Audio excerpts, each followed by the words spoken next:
నేత నేత నేత ఈ నీతులు చెప్పే నేతకి ఇంకెవ్వరి కోసం కాదు ఈ వీడియో, నేత కోసమే. హలో అండి, అందరు బాగున్నారా? ఈరోజు మా ఇంట్లో సప్త శనివారం వ్రతం 6వ వార పూజ అయిపోయింది. సాయంత్రం పూజ కోసం ప్రసాదం కూడా సిద్ధం చేస్తున్నా. ఈలోపు కామెంట్స్ ఆన్ చేశారు. నేత నేత అని ఒక ఆవిడ ఉంది. మా అమ్మ ఛానల్లో రెగ్యులర్గా వీడియోస్ పోస్ట్ చేస్తూ ఉంటే నన్ను టార్గెట్ చేస్తూ కమెంట్స్ పెడుతూ ఉండేది. అప్పటికి నెంబర్ ఆఫ్ టైమ్స్ చెప్పాం, ఏమండి మేము వీడియోస్ చేసేది సరదాగా, ఏదో ఈవెన్ మేము తిట్టుకోవాలి కొట్టుకోవాలంటే వీడియో ఆన్ చేసి కొట్టుకుంటామా పర్సనల్గా చేసుకుంటాం. వీడియో ఆన్ చేసి ఏదో అమ్మతో సరదాగా ఒక్క పూట వంట చేస్తేనే అల్లాడిపోతున్నావు, 3 పూట్ల వంట చేస్తే ఏమైపోతావు, నిన్న సరదాగా పాట పాడి పెట్టా. అది కూడా నన్ను ముందుగా అడిగింది, అమ్మ ఇట్లా పాట పాడి చక్కగా వీడియో తీస్తానమ్మా అని అడిగింది. దానికాడ కూడా మళ్ళా కమెంట్ పెట్టి దీనేత సరే ఈ మధ్య పెడుతూ ఉంది. నిన్న నేను బ్లౌజ్ గురించి ఒక సింగిల్ డేటా బ్లౌజ్ కుట్టాను, నా ఛానల్లో వీడియో పెట్టా. నువ్వైతే నీ బ్యాక్ పెయిన్ ఉందని చెప్తావు, అది బద్ధకం అనే, నీ బ్యాక్ పెయిన్ ఉందని బద్ధకం అనుకుంటావు, బద్ధకం అంటే పని తప్పించుకోవడానికి బ్యాక్ పెయిన్ అనేది సోమర్తనంగా ఉపయోగించుకున్నావు. సో మీద కమెంట్ పెట్టి మీ అమ్మని బాగా చూసుకో అది ఇదని పెట్టింది కామెంట్. చదువుతాను ఆగండి. నీ బ్యాక్ పెయిన్ ని ఎవరైనా it's an excuse to be lazy అంటే నీకు ఎలా ఉంటది అంటే పని తప్పించుకోవడానికి బద్ధకంకి ఉపయోగించుకుంటున్నాను బ్యాక్ పెయిన్ అని అంటే ఎలా ఉంటది. ఒకటే పూట వండావని మీ మదర్ని దెప్పొడవడం is that right? She has health issues to be kind and considerate of others as well. So ఈ విషయానికి వస్తే మేము ఛానల్ పెట్టుకున్నాం కదా, ఎట్లా ఫుల్ వీడియోస్ పెట్టి రిస్క్ తీసుకున్నా అంత లేదు. సరే సబ్స్క్రైబర్స్ వస్తారు, షార్ట్ వీడియోస్ పెట్టుకొని మా అమ్మని అడుగుతాం. అసలు మా అమ్మే తీయమంటది, క్యాజువల్గా ఎలా మాట్లాడుకున్నావు సరదాగా తల్లి కూతుళ్ళు మాట్లాడుకునే పడుతున్నాం. అమ్మ ఛానల్లో టార్గెట్ చేసింది, ఓకే. నిన్న నా ఛానల్లోకి వచ్చి కూడా కమెంట్ పెట్టింది. నేను ఇంకా ఈమెకు ఒక వీడియో పెట్టాలనుకుని పెడతాను. నేత నేత నేత ఈ నీతులు చెప్పే నేతకి ఇంకెవ్వరి కోసం కాదు ఈ వీడియో, నేత కోసమే. ఒక్క మాట మా అమ్మని అడుగుదాము. చిన్నప్పటి నుండి మా అమ్మకి ఏదైనా హెల్త్ ఇష్యూస్ వచ్చి బెడ్ రెస్ట్ తీసుకోవాల్సిన సందర్భాలు కోకొల్లలు చాలా రోజులు. అవును, అంటే చెయ్యి ఇరిగిందని కొన్ని రోజులు, కాలు దెబ్బతిందని కొన్ని రోజులు, కాలికి ఆపరేషన్ జరిగిందని కొన్ని రోజులు, గర్భసంచి తీసేశారని కొన్ని రోజులు, శుక్లం ఆపరేషన్ జరిగిందని 2 సార్లు, number of times she has to take bed rest. అప్పుడు వచ్చి ఈ నేత వచ్చి ఇంట్లో అంట్లు తోమిందా, ఆ బట్టలు ఉతికిందా, వంట చేసిందా, లేకపోతే వీళ్ళ అమ్మగారు వచ్చారా, వీళ్ళ అత్తగారు వచ్చారా, వీళ్ళ ఎవరైనా వచ్చారా, మా అమ్మ ఎవరింటి వెళ్ళలా, మేము ఎవరిని రమ్మని చెప్పట్లా, కనీసం తల్లి ఈ భూమి మీద ఏమైనా వదిలినందుకు వీళ్ళ తల్లి కూడా వచ్చి చేయాల. నేను ఇంటర్మీడియట్ చదివేటప్పుడు 10th చదివేటప్పుడు 10th ఇంటర్ 9th క్లాస్ ఏదో చదివేటప్పుడు మా అమ్మకి ఏదో కాలు దెబ్బ తగిలింది, చెయ్యి మణికట్టు కీలు పక్కకు తొలగిపోయింది. తొలగిపోతే అప్పటికప్పుడు మా వారు ఇంకా మళ్ళా రోజు పొద్దున్నే వేరే ఊరు వెళ్ళి పసురు కట్టుకొని వస్తానంటే కట్టుకొని వచ్చా, బాగానే ఉంది. మా అమ్మ 2 రోజుల తర్వాత ఏమో వచ్చింది. నేనేం చేశానంటే చెప్తానని చెప్తా, నేను ఆ చేత్తోనే అలాగే దోసకాయ పప్పు చేసి అన్నం అంటే మా అమ్మాయి స్కూల్కి వెళ్ళింది. వచ్చిన తర్వాత ఏమని తెలుసా, నేను 9th క్లాస్, అది ఐ థింక్ నేను 9th చదివేది, ఇంటర్ కాదు 9th క్లాస్ నేను చదివేది. తల్లి వచ్చింది ఎప్పుడైనా సరే, అమ్మ నీకు చెయ్యట్టుంది కదా నేను 2 రోజులు ఉండి చేసిపోతానంటారు. కాదు అలా కాదు, మా అమ్మ ఏంటంటే ధీమా ఈ కూర చేసేది ఇంకేమన్నా. ఆ రోజు ఏం జరిగిందంటే వీళ్ళ అమ్మగారు వాళ్ళ నాన్నగారితో వెంట వచ్చారంటే ఈమె తాతగారు, వాళ్ళ తాతగారు ప్రేమగా ఆమెకు కూరగాయలు ఫ్రూట్స్ ఏంటో తెచ్చాడు. ఆయన చాలా మంచి మనిషి, ఆయన నెంబర్ 1. ఈమెమనింది, కూతురు చెయ్యిరుగుంటే ఇంటికి వస్తే ఏమన్నది, ఈ కూర చేసేది, ఆ కూర ఉండకపోయావంటే మటన్, ఆ కూర ఉండకపోయావా అంది. కడుపుకి అన్నం తింటే ఇలాంటి మాటలు రావు, గడ్డి తింటే వస్తాయి పశువులకు వచ్చినట్టు. ఎందుకంటే కడుపు కన్న తల్లి అయితే అమ్మ నీకు బాగాలేదు, అసలు ఆ దోసకాయ పప్పు ఎందుకు చేసావు, నేను వచ్చి వంట చేయకపోయినా అనే మాట అనాలి. అలా కాకుండా కూర చేయలేదా, నిజంగా కన్నారనే కానీ కన్నోళ్ళు కాదు.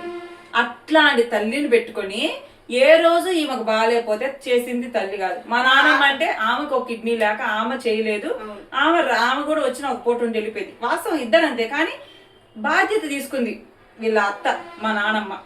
అది ఇంకోటి ఆ రోజు వచ్చిందా, 12 అంట్లు ఉన్నాయి, ఒక మూట బట్టలు ఉన్నాయి. అమ్మ నేను 2 రోజులు ఉండి ఆ బట్టలు అంట్లు కడిగిపోతాలే, 2 రోజులు ఉంటాలే అని అల్లా. సాయంత్రానికి బద్దాయ నేను వెళ్ళి వస్తానమ్మా అని వెళ్ళిపోయింది. అంటే వాళ్ళ దృష్టిలో ఏంది, ఎవరో దూరపు చుట్టానికి చెయ్యి దెబ్బ తగిలితే చూసి ఫ్రూట్స్ ఇస్తాం అలా వచ్చి వెళ్ళింది. కనీసం వచ్చిన ఒక్క రోజన్నా ఈ బట్టలు నేను ఉతికెళ్తా, ఈ అంట్లు నేను దోమలతోలా, నాకు పక్క గోరు చుట్టు గోరు చుట్టూలేసి కాలు బొట్టను వేలు సీమ్ పట్టిపోయింది మొత్తం. అప్పుడు అంట్లు సింక్ లేదు, కింద నేల మీద వేసుకొని తోముకోవాలి. ఇన్ని అంట్లు ఉన్నాయి. ఓ పక్క కాలు నీళ్లు తగిలి నాంతా ఉంది, సీమ్ పడతా ఉంది.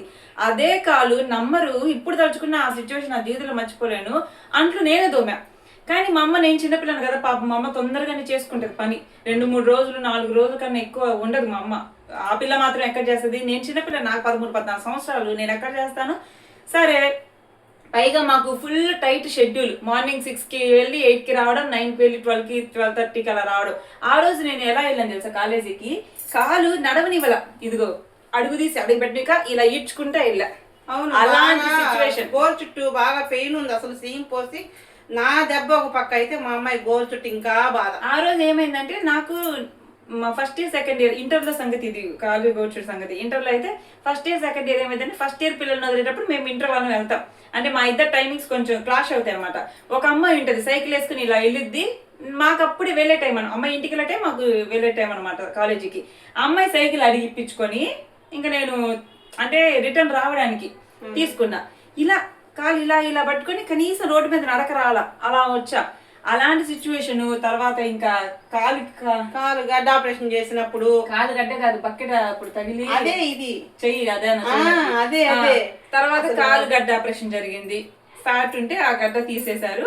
అప్పుడు కూడా రానా అప్పుడైనా గానీ హాస్పిటల్ దగ్గరకు వచ్చి, అది చేసిన తర్వాత వచ్చి 1 గంట 2 గంటల సేపు ఉన్నారు, వెళ్ళిపోయారు. ఎవ్వరు అండి, ఎవరిని మనం ఇక్కడ క్వశ్చన్ చేయొద్దు. ఏ బిడ్డకు బాగలేకపోయినా కన్న తల్లిదండ్రులు చూసుకోవాలి. సరే వదిలేసే, తల్లిదండ్రులు అన్న వాళ్ళు కనీసం 1 రోజు 2 రోజులైనా వచ్చి ఉండి అమ్మాయి ఎట్టుంది అని చూసుకుంటారు. అలాంటి తల్లులు వేరే ఉంటారు. మా తల్లి కాదు. వాళ్ళని ఆ ఉదాహరణలు ఎందుకు చెప్తున్నాం అంటే, చెయ్యి దెబ్బ తగిలినప్పుడు, కాలు గడ్డ ఆపరేషన్ చేసినప్పుడు మేమే చేసుకున్నాం, మా నాన్న మేమే. అండ్ 2 కళ్ళ ఆపరేషన్, శుక్రం ఆపరేషన్ జరిగాయి. అప్పుడు కూడా బెడ్ రెస్ట్ తీసుకోవాలి, ఏం పనులు చేయకూడదు, వంట చేయకూడదు. అప్పుడు మేమే చూసుకున్నాము. ఇంకా మొన్న గర్భసంచి ఆపరేషన్ చేశారు, అప్పుడే మేము చేసుకున్నాము. నా భర్త నా పిల్లలు ఇద్దరే చూసుకున్నారా. మా నాన్న కరోనా వచ్చింది, మా అమ్మకి కరోనా వచ్చింది, ఎవరిని చూసుకున్నాము? మేమే చూసుకున్నాం. మీరు వచ్చి చూసుకున్నారా? నేత కాదు, నువ్వు ఏం మాట్లాడదు, నీ గురించి మాట్లాడు. ఇప్పుడు ఈ నీతులు చెప్పే నేతకి నేను చెప్పేది ఏంటంటే, మేమేం బాగున్నాము, మాకు సమస్య వస్తే మేము నలుగురమే ఉన్నాం, మాకు ఇంకెవరు లేరు. మా నాన్న ముందు ఆమె కాలం చేశారు. నీతులు చెప్పే నేత నువ్వు వచ్చి ఇన్ని రోజులు చేయలే. మా అమ్మకి చేయి దెబ్బ తగిలినప్పుడు, కాలు గడ్డ ఆపరేషన్ జరిగినప్పుడు, 2 శుక్లాల ఆపరేషన్ జరిగినప్పుడు, గర్భసంచి తీసేసినప్పుడు మీరు ఎవ్వరు వచ్చి చేయలే, మేమే చేసుకున్నాం. కాబట్టి మా అమ్మకి చేపించుకోవడం ఇష్టం ఉండదు కాబట్టి as early as possible recover అయ్యేది తొందరగా. ఎందుకంటే చెప్పాలా, మేము వండిన వంట ఆమె తినదు. అవును, అంటే నాకు కొంచెం ఏంటంటే నేను వండితేనే నాకు కొంచెం అయిపోయింది, నాకు అంతే, అదేం లేదు. ఎవరన్నా టీ పెట్టించి తాగాలన్నా గీలే. ఇంకా చెప్పాలి, చూడకుండా పక్కన పోసే రకమే గ్లాసు.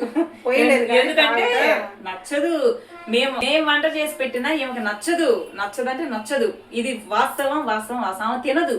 నేను కూర్చోమను సాంబార్ చేసో, పప్పు చేసో, ఇంకోటి వేపుడు చేసో పెడతాం. ఆమెకు నచ్చదు, అంత ఈజీగా నచ్చదు. అదే ఆమె చేసుకుంటేనే ఆమెకు అలవాటు అయిపోయింది. ఎప్పుడు 1992లో 12 ఏళ్ళు అప్పుడు పెళ్ళి అయితే 95కి నేను పుట్టాను. ఇన్ని సంవత్సరాల సంసారం ఆమె వండుకొని ఆమె తిని, ఆమె ఈ మహారాణి ఈ వంటగదికి. అదొకటి ఇప్పుడు చేస్తారండి, 1 రోజు 2 రోజులు చేస్తారు, నేను కాదంట్లా. కానీ ఆ 2 రోజుల్లో మనం బద్దకిచ్చిపోతాము. ఆ బద్దకం మనకు రాకూడదు. మీరందరూ ఏమనుకుంటున్నారంటే, ఈ వంటగదికి ఈమె పని మనిషి అనుకుంటున్నారు. ఏమో నేను మహారాణి అనుకుంటుంది. ఆమెకి ఇష్టం తన భర్తకు చేసి పెట్టుకోవడం, తన పిల్లలు చేసి పెట్టుకోవడం. మా నాన్న ఒకటే మాట అంట, చేయలేవా అక్కడ పడేసి గమ్ముని పడుకో. నేను కూడా అదే మాట చెప్తా. నువ్వు ఎప్పుడైతే నీ ఒంట్లో ఒప్పులో నాకు సంబంధం లేదు అన్ని వదిలేసి పడుకో అంటే పడుకోదు. ఇప్పుడు ఉదయం దేవుడికి సంబంధించి బెల్లం తరగడం ఇలాంటి ఉంటాయిగా, అమ్మ కుర్చీ వేసుకుని కూర్చొని తరగంటే వద్దు, నేను నుంచునే తరుగుతా అంటది. ఆమె అలాంటి మనిషి. మా అమ్మాయి కానీ మా వారు కానీ అదే చెప్తారు, నువ్వు చేయలేనప్పుడు అసలు ఏం చేయొద్దు, నువ్వు నాన్న చెప్పు ఏది తింటావా. మళ్ళీ నేను చేసి పెట్టేది ఏంటా, హోటల్లో తెచ్చి పెడితే కమ్మగా తింటది. అది అంటే నువ్వు కూడా ఇబ్బంది పడకూడదు అనే ఉద్దేశం అమ్మ, అంతే. ఏదేమైనా సరే ఏదో తల్లికి సపోర్ట్ చేస్తున్నాని పిల్లల్ని టార్గెట్ చేసి అమ్మ కూతుల మధ్యలో పొలాలు పెట్టద్దు. మా కుటుంబంలో కొంపడి పెట్టద్దు. అది ఇంకోటి ఏంటంటే, మా అమ్మ అంటే మాకు ఇష్టం బాగా. ఎందుకంటే మా నాన్న కూడా మా అమ్మని ఎంతవరకు, మా నాన్న లాంటి భర్త అంటే బాగా చూసుకునే వచ్చి. భర్తలు అనే వాళ్ళు ఎలా ఉండంటే, వాళ్ళు బయట తినొచ్చామా, కుటుంబ సంగతి వదిలేయండి, భార్య బిడ్డలు తిన్నారా లేదా, చేయగలిగిద్దా లేదా, బలవంతాన నాకు ఇది కావాలి చేసి పెట్టి అనే రకాలు ఉన్నారు. కానీ మా నాన్న ఒక్క పచ్చడి వేసినా తింటారు, మధ్యాహ్నం ఒక్క కూర చేసినా తింటారు, ఒట్టి ఉల్లగడ్డ ఎప్పుడు వేసినా అన్నం తింటారు. మజ్జిగ పోసి ఏదైనా కారం వేసినా తింటాడు. నాకు ఈ కూర కావాలి లేదే అని అడగడు అసలు ఎప్పుడు గాని. ఈవినింగ్ టైంలో స్నాక్స్ అవి చేస్తాడు, అది కూడా ఓపుకుంటే చేయి పద్మ, లేకపోతే బయట తింటా అంటాడు. ఇంకోటి ఏంటంటే ఆమెకి ఏం కావాలో అడిగి మరీ తెచ్చి పెడతాడు. నీకేం కావాలి నాకు చెప్పు, ఇప్పుడు మామిడికాయలు కావాలి, ఇంట్లో మామిడికాయలకి తరిగేయలేదు, తెస్తూనే ఉన్నాడు, తింటనే ఉంది. అదే ఈ నీతులు చెప్పే నేతకి ఏంటంటే మేము బాగానే ఉన్నా, మీరు వచ్చేసి దయచేసి మీ అమ్మ నన్ను కన్నా వృద్ధాశ్రమంలో ఈ పాటికే జాయిన్ చేస్తుంటారు. ఎందుకంటే నీతులు చెప్పే వాళ్ళందరూ చేసే ఫస్ట్ పని ఇదే. వాళ్ళు చేయరు, పక్కన వాళ్ళు చెప్తారు, వెళ్ళి ఆ వృద్ధాశ్రమం నుండి మీ అమ్మ నన్ను తెచ్చుకొని ప్రేమగా చూసుకో, ఇదేం నేను తిట్టట్లా కొట్టట్లా, నన్ను టార్గెట్ చేయడం మానే పుణ్యం ఉంటుంది. నేత వదిలేసేయండి ప్రశాంతంగా, మా వీడియోలు మేము చేసుకుని అదొకటి. ఇప్పుడు మీ ఇంట్లో పని మీద దృష్టి పెడితే పక్కన వాళ్ళకి వీడియోలు కామెంట్ పెట్టే సమయం ఉండదు కదా. అంటే మీరు పని లేకుండా ఉన్నారా నాకు అర్థమైంది. ఈ కామెంట్ పెట్టే నేత, ఈ బ్యాడ్ కామెంట్స్ పెట్టే వాళ్ళు మీరేదో మీ మాటలతో తోటాల్లో మమ్మల్ని పొడుద్దాం అనుకుంటారు. గుచ్చి గుచ్చి గుచ్చి అలవాటు అయిపోయింది మీ మాటలు. ఈ చెవుని వదిలేసారా? కానీ రిప్లై ఎందుకు ఇస్తున్నా అంటే నువ్వు ఇంకొకరు అట్లా నిన్ను హైట్ చేయడం క్షణం పట్టదు. నీతులు చెప్పే నేత మర్యాదగా నా దాంట్లో హైట్ చేసేసి మరి చక్కగా మీ అమ్మ నన్ను ప్రేమగా చూసుకోవాలి. అమ్మాయి అబ్బాయి కూడా నాకు తెలియదు. ఇది వాళ్ళ వీడియో. నువ్వేనా మాట్లాడే ఏముంది మాట్లాడడానికి? ఏదైనా వీడియోలు చూసి నచ్చితే కామెంట్ పెట్టారు, నచ్చలేదా వదిలేసేయండి. ఇలాంటి బ్యాడ్ కామెంట్ పెట్టి మా ఇంట్లో కొన్ని పనులు మా అమ్మని చేయలేదు తెలుసా. ఇంకా చెప్పాలంటే ఒక పని మనిషి చేసే పనులు నేనే చేస్తా. ఎలాంటి పనులు చెప్తా, పచ్చిగా చెప్తా. బాత్రూమ్లు కడగడం మా అమ్మ చేత నేను కడగనివ్వదు. బాత్రూమ్లు క్లీన్ చేస్తుంది. బాత్రూమ్లు చెప్పేది నువ్వు, బాత్రూమ్లు మా అమ్మ నేను టచ్ కూడా చేయనివ్వండి, నేనే క్లీన్ చేస్తాను. నీకు చేయనొప్పి ఉంది, ఆ చిన్న బాత్రూమ్ నువ్వు క్లీన్ చేయలేవని అటు ఇటు తిరిగి మొత్తానికి పైన కింద పడి నేనే క్లీన్ చేస్తాను. 2 బాత్రూమ్లు అవి అశుభ్రంగా ఉంటే నేనే క్లీన్ చేస్తా. ఈ కిటికీలు, బూజులు, దుమ్ములు దొరకడం, ఫ్యాన్లు దొరకడము, డీప్ క్లీనింగ్, ఈ డబ్బాలు మనం మారుస్తాం కదా, ఇలాంటి డీప్ క్లీనింగ్ పనులు మా అమ్మ నేను 8th క్లాస్ నుండి ఇంట్లో పనిచేయడం మొదలు పెట్టా.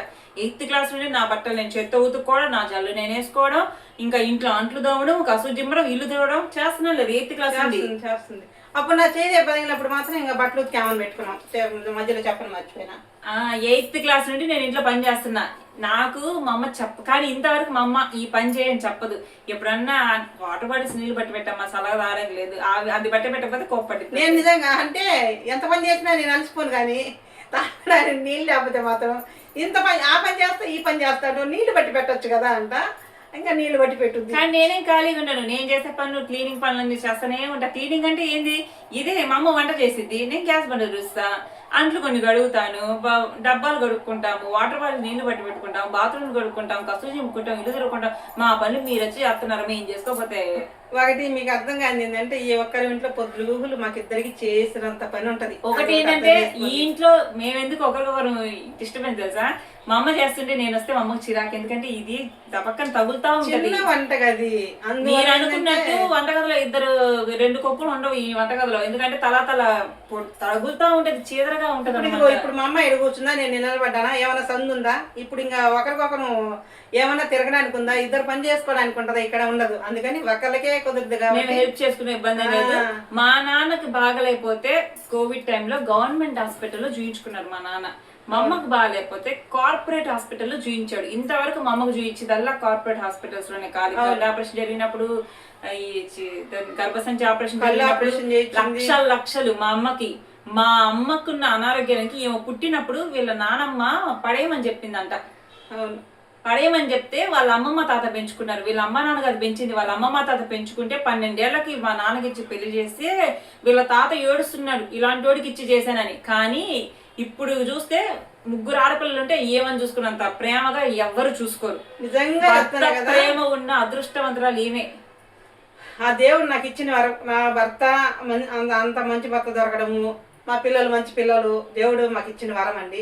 మీరేదో అనుకుంటున్నారు. నిజం చెప్తున్నా, నేను చూస్తున్న సమాజంలో ఎంతో మంది మా నాన్నలాగా అర్థం చేసుకునే భర్త. నిజంగా మా అమ్మ ఎంత పుణ్యం కట్టుకుందో మా అమ్మకు కూడా అర్థం కాదు. చెప్తున్నా కదా, మా నాన్నమ్మ లాంటి అత్త దొరకడం కూడా మా అమ్మ అదృష్టం. బాధ్యతగా నమ్మిచ్చి నేనున్నాను అని పెళ్లి చేసినందుకు ఊపిరి పోయేదాకా కోడలికి కోడలంటే అంత ప్రేమ. నేను నిస్వార్థంగా మా నాన్నమ్మ మంచాన పడితే ఏమీ ఆశించుకుంటూ చూసా. ఎందుకు చూసా, చిన్నప్పటి నుండి మా నాన్న అమ్మ పెంచారు, చదివిస్తున్నారు. కానీ వీళ్ళకి కొంచెం చేదోడు వాదోడుగా ఉంది, ఎంతో కొంత చదువుల ఖర్చులకి. అందుకు కృతజ్ఞత మనల్ని పెంచిన వాళ్ళు. ఇప్పుడు అదే కృతజ్ఞత వీళ్ళ విషయంలో కూడా నాకు ఉంటది. మా నాన్న కోవిడ్ వచ్చినప్పుడు మా తమ్ముడు హాస్పిటల్లో చూసుకున్నాను, నేను ఇంట్లో చూసుకున్నా.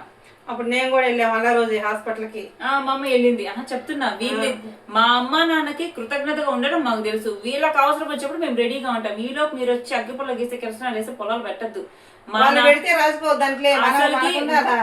వాళ్ళందరికీ తెలుసు. మా నాన్నమ్మ మంచాన పడ్డప్పుడు నేను ఎలాంటి సేవలు చేశాను. ఆమె షిట్ ఎత్తేయడం కానీ, వామిటింగ్ చేసుకున్న క్లాతులు ఉతకడం కానీ, ప్రతిదీ మా అమ్మ కలారా చూసింది. ఏమని అడగని చెప్పింది. నిజంగా అసలు ఆ సేవ ఇంకొకరైతే చేయలేరు. మా అమ్మాయి మాత్రం చేయించుకోకుండా ఒక పక్క డైపర్ మార్చడం కానీ, అది ఎంత వాంతి చేసుకున్నా మంచాన పడిన మనిషిని డైపర్లు మార్చా. ఆమె చూసి అన్ని ఎక్కడ నేర్చుకున్నావమ్మా అని ఏడుస్తూ అడిగింది. ఆమెకి నేను కంటే మనవడు ఎక్కువ ఇష్టం అనమాట. మనవడు ఎక్కువ ఇష్టమై నా మనవడు అంది. కానీ చివరికి మంచాన పడ్డప్పుడు నేను చూశాను. ఆమె ఆశ్చర్యపోయింది. అసలు నా మనవరాలకి ఇంత చీదర ఓసిడి ఎక్కువ, ఈ పిల్లేదు నన్ను ఎంత బాగా చూస్తుంది అని ఆశ్చర్యపోయింది. నేను పక్కకి వెళ్తానంటే ప్రసన్న నువ్వు వెళ్ళగాకమ్మా, నువ్వు ఉండమ్మా, కనిగిరి వెళ్ళొస్తానమ్మా అన్నా కానీ నువ్వు ఉండాలమ్మా. నేనుంటే ఆమెకు ధైర్యం. ఇంక ఏం చెప్పాలి, మనల్ని మనం పొగుడుకోవడం వేస్ట్. ఆ మంచాన పడిన మనిషిని కూడా ఎంతో ప్రేమగా చూసుకున్నాను. చీదరించుకోలేదు ఎక్కడ. ఓ పక్క నేను అన్నం తింటూ ఉంటా, అన్నం ఆకలి అవుతుంది మధ్యాహ్నం టైం, అన్నం తింటుంటే వాంతి వస్తుందమ్మా డబ్బా పెట్టంటది. ఓ పక్క వామిటింగ్ చూస్తూనే తినాల్సి వచ్చే రోజులు కూడా ఉన్నాయి. తప్పదు. ఆమెకేమో వామిటింగ్ వస్తుంటది. నేను అంటే క్యాన్సర్ ఉన్న మనిషికి ఎప్పుడు వామిటింగ్స్ అవుతూ ఉంటాయి అనమాట. ఇంకో పక్క అట్లానే తింటూ ఉంటాను, అదే చేస్తూ ఉంటాను. ఆమె ఆ డైపర్లు మార్చడం కానివ్వండి, స్మెల్ ఎట్లా వస్తుందో తెలుసా మంచాన పడ్డ మనిషికి. అన్నీ చేశా. మీరు ఏది చూడకుండా మాట్లాడొద్దు. మాట్లాడడం చాలా ఈజీనే. మా నాన్నమ్మ చూసింది మేము నలుగురమే చూసుకున్నాము. ఇప్పుడు అయిపోయింది కానీ చాలు. కానీ ఇప్పుడు వీడియోస్ లో ఎలా ఉంటామో విడిగా అలానే ఉంటాము. మేము సరదాగా ఉంటాం అంతేగాని మా అమ్మాయి పని చేయదు, మీ అమ్మ చేత ఎందుకు అలా పని చేపిస్తారని అనుకోని నష్టం లేదు. కానీ ఇంకా మేమైతే ఇలాంటి వీడియో స్క్రిప్ట్ కూడా ఇవ్వ. మాకు చిరాకు వచ్చింది. మేము చేసుకోకపోతే మా ఇంట్లో పని మీరేం వచ్చి చేయట్లా. మా అమ్మ చేస్తుంది, నేను చేస్తాను. తల్లి మధ్య పుల్ల పెట్టే వాళ్ళంటే నాకు ఇంకా మేమిద్దరం చేయలేకపోతే మా నాన్న వచ్చి తెస్తారు బజార్ నుండి. ఇది వాటి వీడియో నచ్చితే లైక్ చేయండి, హైప్ చేయండి. వీడియోస్ కోసం సరదాగా మాట్లాడుకున్న ప్రతి ద్వంద్వార్థాలు తీసి కమెంట్లు పెట్టగా కానీ చేతులు జోడించి చెప్తున్నాను. నేతా గారు ప్లీజ్ అర్థం చేసుకుని నీతో చెప్పడం మానుకోండి. ఇంకనైనా మా కుటుంబానికి టార్గెట్ చేయడం మానుకోండి. పెడితే వీలైనంత మంచి కమెంట్ పెట్టండి. Bye, take care.